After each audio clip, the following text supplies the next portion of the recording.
আসসালামু আলাইকুম, কেমন আছেন সবাই? আজকের ভিডিওটা আমার জন্মদিনের। আমার জন্মদিনটা আমার কাছে যতটা না স্পেশাল, আমার হাসব্যান্ডের কাছে তার চেয়ে বেশি স্পেশাল।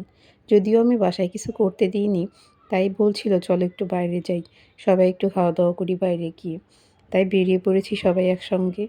কোথাও একটা বসবো, কিছু একটা খাবো। চাইছিলাম একটু খোলামেলা আবহাওয়ায় বসতে, তাই চলে যাচ্ছি আমাদের গন্তব্যের দিকে।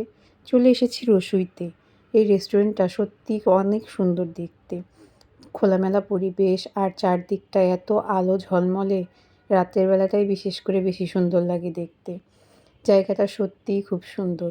চারপাশে মনোরম পরিবেশ আর আমার পছন্দের গাছ যেখানে আছে সেই জায়গাটা তো আমার অবশ্যই প্রিয়। চারপাশে অনেক গাছ লাগানো ছিল আর গাছে গাছে ফুলে ফুলে ভরে ছিল। যেহেতু সামনে শীতের দিন, তাই সব গাছেই প্রায় ফুল ছিল। আর ফুল আর গাছ থাকলে তো আমার আর কিছু লাগেই না। আপনারা সবাই জানেন আমার গাছ অনেক পছন্দ। এদিকে আমাদের খাবার চলে এসেছে।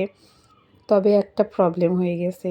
যেহেতু আমরা রাত্রের অনেকটাই বাজে তখন এসেছি, এখানে ফুচকা শেষ হয়ে গিয়েছে।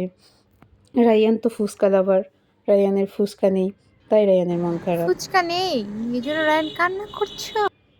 খুশি এবার এখন? রায়হানের মনটা অনেক কষ্টে আমরা ঠিক হ্যাঁ, করলাম। রায়হান এখন মন ঠিক বলছে আমার হয়েছে? মনটা ঠিক হয়ে গিয়েছে আম্মু। ঠিক আছে, মন খারাপ করতে হয় না, তাই না? রায়ানের চিকেন ফ্রাই। মজা না, এটা সুন্দর না দেখতে? তবে একটা ভালো কাজ করেছে রায়ান। কোনো মতে রায়ানকে বুঝিয়ে ফ্রাইড চিকেনে ওকে রাজি করানো হয়েছে যে আজকে ফ্রাইড চিকেনই খেয়ে নাও, তারপর একদিন আমরা এসে আবার ফুচকা খাবো। আর আমার বার্থডে কিছু স্পেশাল হবে না তা তো হয়ই না। যেহেতু আমি গাছপ্রেমী, গাছ ভালোবাসি, তাই আমার হাজব্যান্ড ঠিক করলো আমাকে গাছ কিনে দিবে। আর গাছের চেয়ে বড় উপহার মনে হয় আর কিছু হয় না। আর আমি গাছেই খুশি। আমার কাছে দামি দামি গিফটের চেয়ে গাছ অনেক বেশি স্পেশাল মনে হয়। গাছ আমি সবচেয়ে বেশি ভালোবাসি। যারা গাছ ভালোবাসে শুধু তারাই জানবে গাছের গুরুত্ব কতটা। আমি গাছ নিয়ে ঘন্টার পর ঘন্টা কাটিয়ে দিতে পারি, এতটা গাছ লাভার। এই দুটো গাছ আমাকে কিনে দিয়েছে। আমি আরও কিনতে চেয়েছিলাম, কিন্তু এখানে ভালো গাছ পাওয়া যায়নি, তাই আর বেশি গাছ কিনতে পারিনি। পরবর্তীতে আবার কিনবো।